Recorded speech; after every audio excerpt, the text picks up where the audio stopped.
Saigon didn't share Beg's seductive vision, but she did agree that there could be a path forward and that things would likely start back at work. I think there is a future of the two of them having some sort of relationship again, she said. I don't think it's necessarily romantic at this time. I think that Voight would have to work hard for it. But enough about what we don't see in the premiere, and more on what we do.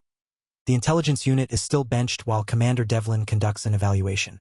In the meantime, Voight works rapid response, responding to in-progress calls. Which he's not taking well, by the way. After intervening in what appears to be a dope deal gone wrong, Voight's urge to cross the line creeps back in. He unofficially relaunches the intelligence unit by asking Ruzek to figure out the owner of a brown car that fired shots before fleeing the scene. Ruzek heads to a local bar to see if anyone knows the owner, making up a story about a fender bender.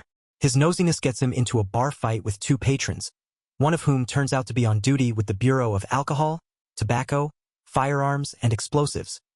Officer Eva Imani. Since Officer Imani, who is investigating gunrunners, now seems to be related to Voight's case, his curiosity only heightens, and because Voight is Voight, he simply can't let this go. He even ropes in Burgess by asking her to follow Imani.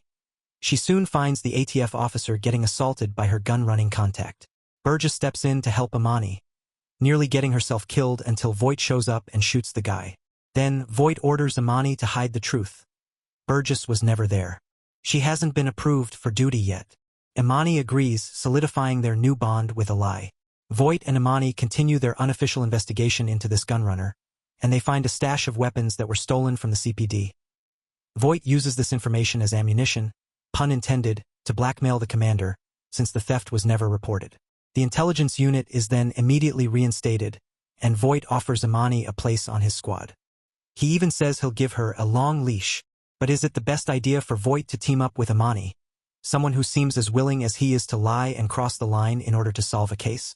For Beg, there's potential in this partnership. They're going to be a mirror for each other, he shared.